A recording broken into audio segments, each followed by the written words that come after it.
Stonewall foi o nosso ponto de ebulição. Foi quando a gente entendeu que a gente não queria mais viver naquela situação. Stonewall foi exatamente isso. E foi o começo de uma série de mudanças que ainda não se concluíram. E lá se vão 52 anos desde a revolta de Stonewall, em Nova York, a primeira vez que a comunidade LGBTI+, reagiu à violência provocada pelo preconceito. As mudanças, como disse ao Fantástico a jornalista Miri Lacombe, quando essa manifestação histórica completou 50 anos, não terminaram.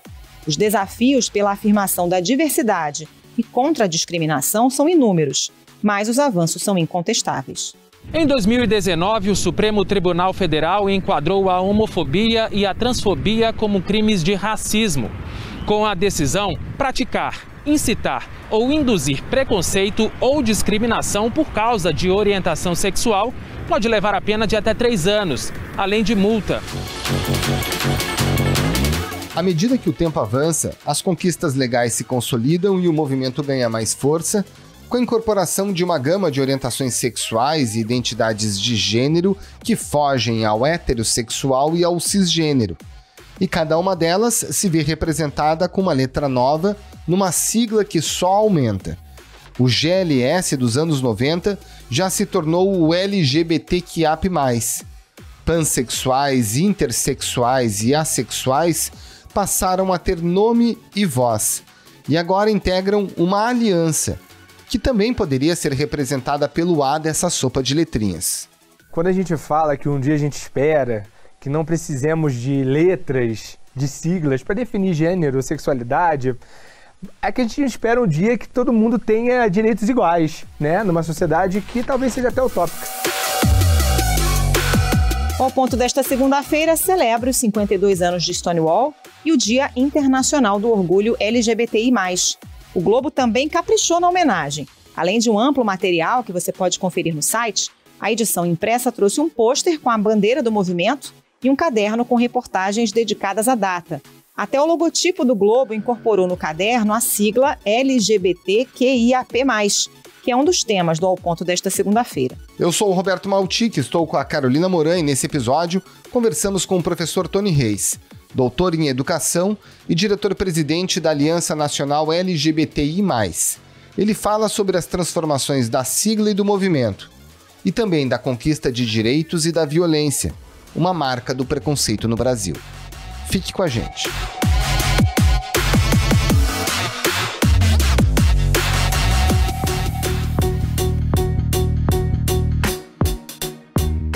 Professor Tony Reis, a gente está no dia 28 de junho, que é o Dia Internacional do Orgulho LGBTI+. Para começar, por que a gente celebra essa data em junho, já há 52 anos? Primeiro, é um prazer estar com vocês nesse dia tão importante para a nossa comunidade LGBTI+, e para a sociedade em geral.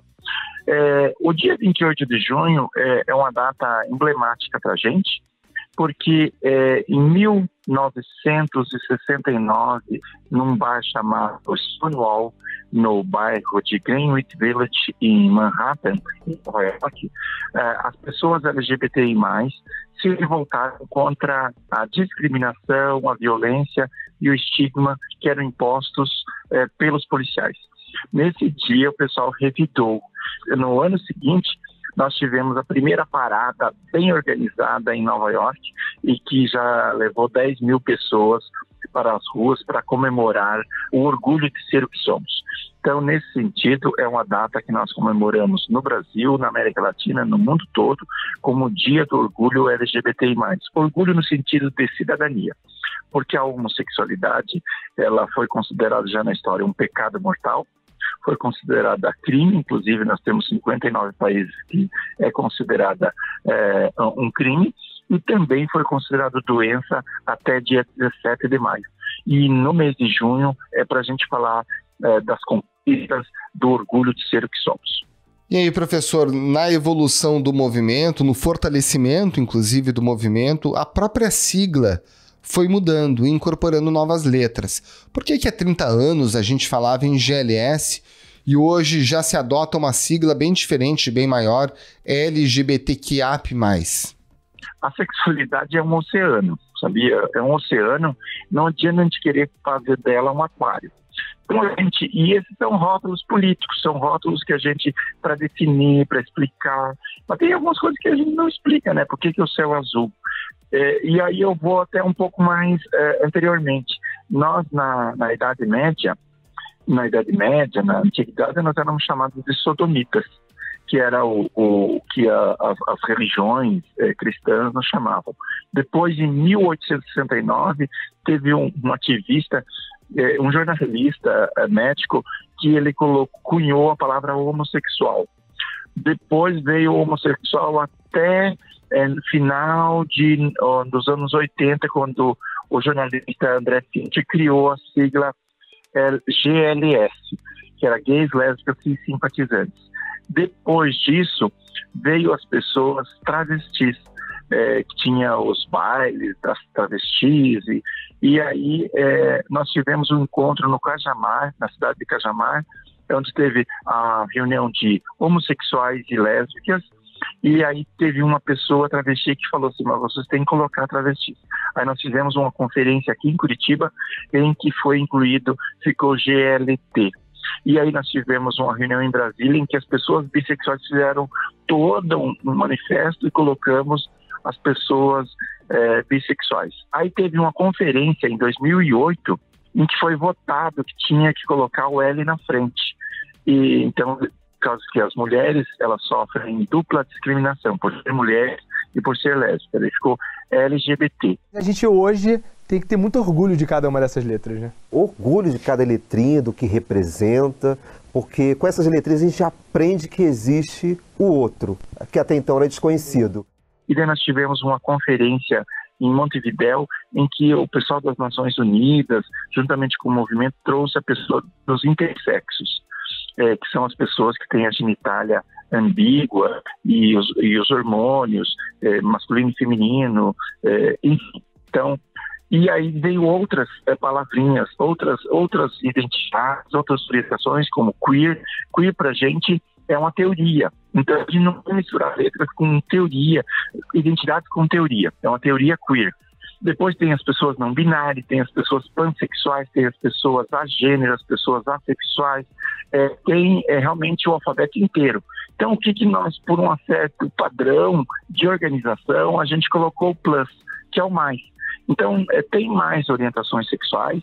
E eu espero, eu já sou uma pessoa de uma certa idade, estou há 37 anos no movimento, eu espero que em breve, a gente simplesmente seja tratado como o nome da gente e não pela nossa orientação sexual, nossa identidade de gênero. Eu espero que a gente sejamos todos queers, porque o queer, ele engloba todo mundo, que todos nós somos meio tortinhos, né? Todos somos meio desviados, que esse é o significado da palavra queer em inglês. Então, são palavras, são rótulos políticos para reivindicar questões políticas. Então, a gente precisa ter uma bandeira, precisa explicar para os governantes, para o Estado. Então, é uma questão de estratégia política, esses rótulos políticos. E, com certeza, vai ter mais letrinhas, mas vai chegar um momento que a gente vai abolir tudo isso. Quando terminar o preconceito, a discriminação e a violência, com certeza, nós não precisaremos mais falar, olha ali tem um gay, eu sou gay, porque não precisa esse tipo de coisa. Agora precisa por uma questão de sobrevivência e por uma questão de políticas públicas.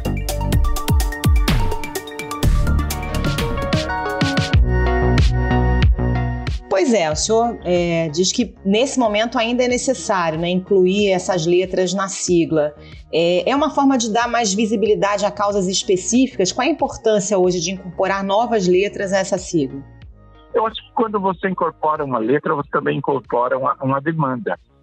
Por exemplo, a demanda das mulheres é muito essa questão da saúde da mulher.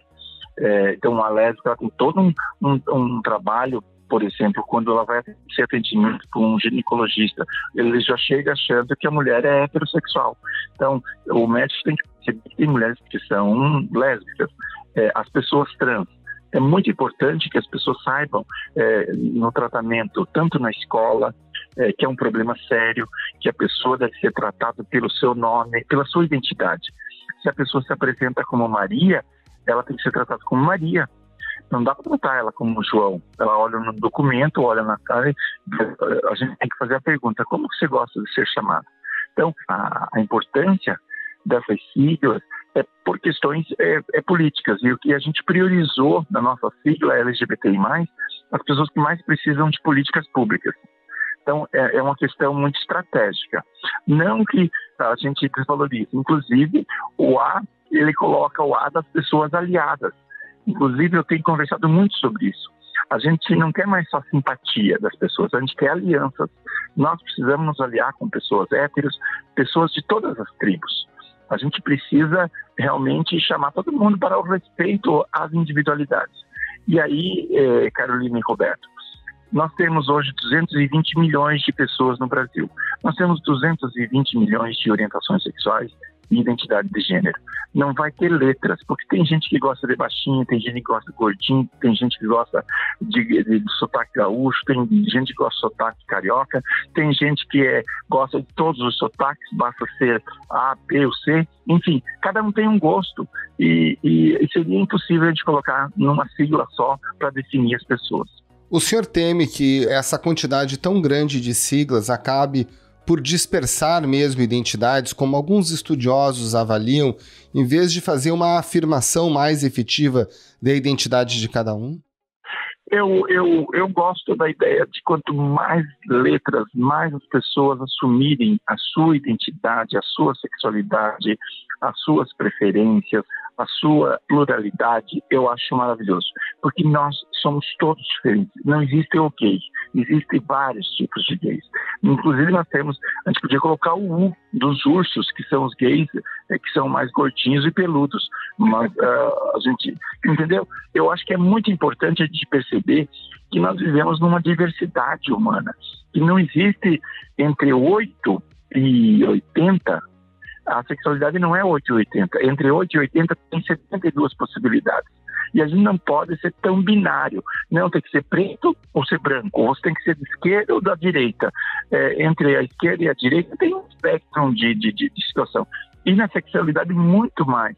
Porque o que é a sexualidade? A sexualidade é o meu aspecto biológico, é os meus desejos, é o psicológico, é todos os afetos que eu tive na vida, é toda a minha sociedade que eu tive, minha mãe, meu pai, meu pastor, meu padre, a questão cultural, como que é minha cultura curitibana, minha cultura carioca, minha cultura gaúcha, minha cultura nordestina, isso vai se somando. Então, eu vejo que eu, sinceramente, como um dos precursores do movimento LGBTI+, no Brasil e também no mundo, eu quero que um dia a gente não precise mais de letrinhas, que a gente seja respeitado na individualidade, na pluralidade que nós somos. A gente só fez isso aqui por uma questão de uma estratégia extremamente política de buscar o respeito, porque hoje nós nominamos quem é discriminado, quem não é heterossexual. Se o cara falar, não, eu sou hétero, eu sou da família tradicional brasileira, essa é uma pessoa que está dentro dos padrões.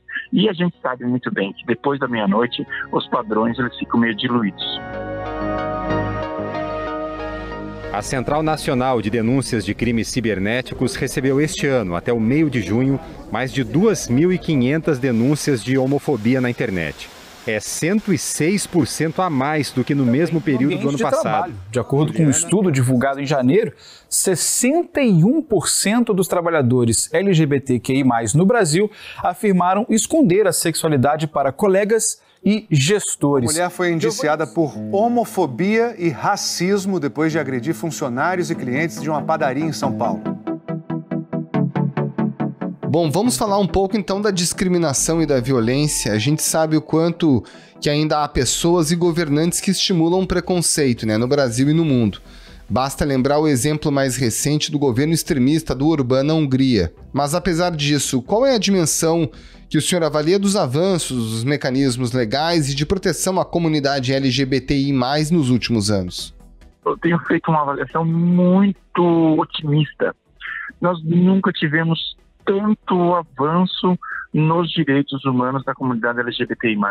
No mundo, a gente teve muito avanço. Aqui no Brasil, por exemplo, eu sou fruto disso. Eu consegui meu marido com quem eu estou casado há 31 anos. Hoje eu fizemos o casamento, nós podemos casar, nós adotamos os 3 filhos, 2 filhos são com a Carmen Lúcia, que nos deu, e outro é o ministro Marco Aurélio. Eu fico brincando, quando eu me encontro com ele, eu sempre falo, vocês fazem parte da nossa família. Nós podemos adotar, a LGBTfobia é considerada um crime no Brasil, o crime do racismo, até que o Congresso Nacional se pronuncie. Nós podemos doar sangue, nós podemos mudar o nosso gênero, nós podemos a documentação, enfim, a gente pode agora, foi derrubada todas essas questões da escola sem partido, da chamada ideologia de gênero, que é esse movimento extremista, bárbaro e conservador, que não podia falar de sexualidade nas escolas, do respeito. A gente teve um avanço muito grande. O que nós precisamos, nesses últimos 10 anos, foram os 10 anos que a gente mais venceu. E quem foi os nossos guardiões da Constituição Federal, que eles simplesmente interpretaram aquele artigo maravilhoso, que é o artigo 5º da Constituição. Todos são iguais perante a lei, sem distinção de qualquer natureza. Isso, para a gente, eu fico muito orgulhoso de ser brasileiro. Claro que isso não chegou ainda nas cidades, nos estados, nas instituições, porque ainda há uma LGBTfobia estrutural. Então, a gente precisa fazer o Cumpra-se. É por isso que nós temos um programa chamado Cumpram-se a Constituição e os Direitos LGBTI+, em todas as instâncias. É por isso que é muito importante que as pessoas façam boletim de ocorrência, que as pessoas façam denúncias. É por isso que nós fazemos todo o incentivo. As pessoas não podem sofrer caladas. Que a gente tem que fazer com que essas decisões, que são decisões constitucionais, decisões da Suprema Corte, são decisões constitucionais. Eles interpretaram a Constituição. E foi uma luta nossa. Eu gastei muito terninho e muito sapato lá naqueles corredores, falando com esse secretário. Conheço todos os chefes de gabinete, todos os ministros e ministras, falando com eles, e a gente conseguiu, a maioria das nossas ações nós ganhamos por unanimidade. E isso é muito importante, só que isso é uma cultura, não se muda em 10 anos, ela precisa 30 anos, 50 anos. Eu espero que os meus netinhos, porque eu quero ter um vovô gay bem bacana, que eu espero que os meus netos não sofram nenhum tipo de discriminação, que eles tenham um Brasil bem menos LGBTfóbico, com menos discriminação, menos assassinatos, que as pessoas possam conviver bem com a diversidade. Acho que a nova geração vem forte aí, viu, professor? A minha filha de 11 anos já dá aula sobre identidade de gênero, orientação sexual. Tomara que isso vire realidade. É incrível, Carolina. É incrível, eu vejo isso na minha casa. Na minha casa, eu tenho nossos 3 filhos, um está com 20 anos, a outra está com 18 e outro, de vez em quando, eles falam assim, pai, vamos falar sobre isso? O que você quer saber, pai? Então, eles ensinam pra gente e eles ensinam o que está rolando nessas mídias sociais. Eles estão muito antenados. Então, é uma outra geração. Então, eu vejo com bons olhos. Claro que nós estamos, por exemplo, hoje no nosso país, nós estamos com uma turbulência. E a gente está numa turbulência, o nosso piloto está com problemas aí, mas essa turbulência vai passar. Em 2023, a gente vai estar em céu de brigadeiro e a gente está muito bem organizado. Eu acho que isso é tão importante a gente perceber como a nossa democracia ainda é frágil. A gente precisa estar muito bem organizados. Eu sempre falo que nós não somos uma pauta só identitária, nós somos uma pauta estruturante.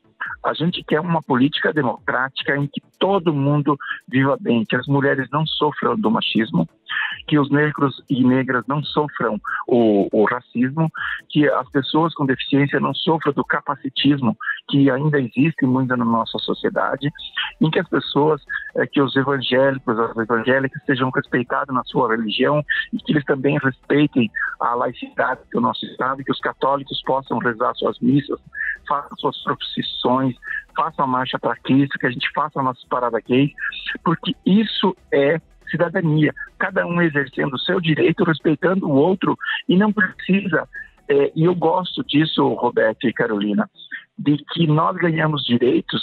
Eu não conheço um heterossexual que perdeu o direito. Por exemplo, eu casei com meu marido, ninguém perdeu o direito. Ninguém perdeu. Então, foi um ganha-ganha. Então, a gente não precisa ficar se atacando. Sabe, eu vou atacar um pastor.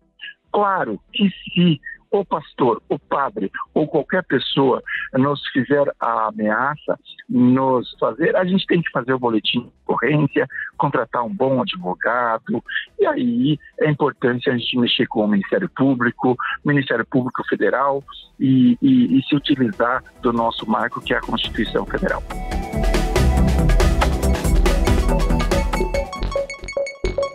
Professor, por que o Brasil continua sendo o país que mais mata LGBTs do mundo?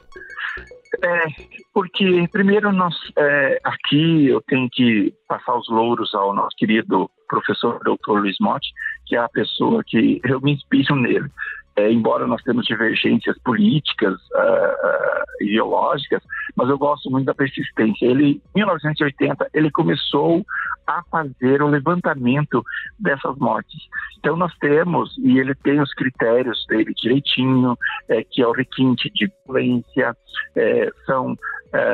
e isso existe porque ainda, Roberto, há um rescaldo cultural. Nós, na Idade Média, nós éramos tratados como pecador, nós éramos colocados na fogueira. Nós fomos tratados como criminosos até a primeira Constituição e até o primeiro Código Penal de 1841, a homossexualidade era considerada um crime. E até 17 de maio de 1990, nós éramos considerados doentes. E isso ainda persiste em algumas situações.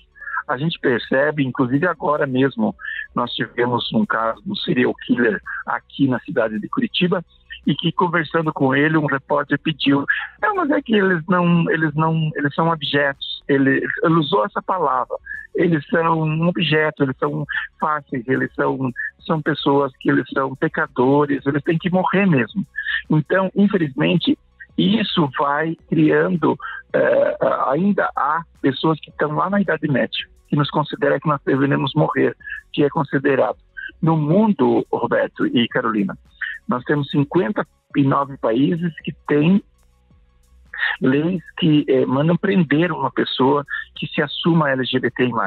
A Prefeitura de Munique pendurou várias bandeiras LGBT+, na fachada do prédio como resposta à UEFA, que rejeitou o pedido para iluminar o estádio da cidade com as cores do arco-íris durante uma partida entre a Alemanha e a Hungria pela Eurocopa. A iluminação especial tinha sido sugerida como um protesto contra a lei aprovada na Hungria que proíbe a circulação de conteúdo LGBT+, para menores de 18 anos.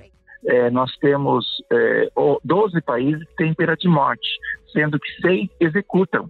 Se você for no domingo de manhã na praça de Teherã, sempre tem os gays que vão ser mortos, enforcados em praça pública. Isso, infelizmente, tem pessoas que estão na Idade Média, tem pessoas que estão na Idade Moderna, tem algumas pessoas que estão na idade contemporânea e algumas pessoas estão atualizadas e tem as filhas da Carolina que já estão pós-moderna. É isso que nós precisamos. E a gente tem que acreditar que a gente pode mudar. E a gente só vai mudar elegendo bons governantes, a gente defendendo as liberdades individuais, a gente defendendo uma democracia, porque se as pessoas têm alguma coisa, elas têm que ter o direito à fala e a gente tem que ter o dever da escuta. Depois a gente contesta. Eu sou assim. Se uma pessoa diverge de mim, pode falar.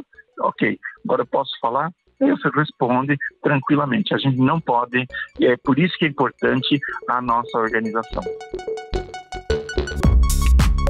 Tony Reis, muito obrigado pela sua participação aqui no Ao Ponto. Um abraço e uma ótima semana. Muito obrigada, professor. Um abraço. Obrigado, Carolina, obrigado, Roberto, e vamos viver com orgulho, todo mundo com a sua sexualidade, com a sua individualidade e com a sua pluralidade, respeitando todas as pessoas e não tentando impor comportamentos que sejam lícitos, ok? Um grande abraço.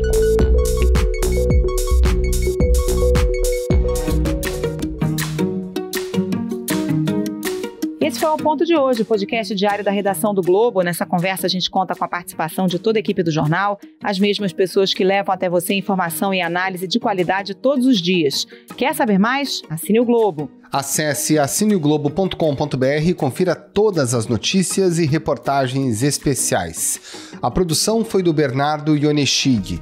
E a edição é do João Guilherme Lacerda. Tchau! Até mais!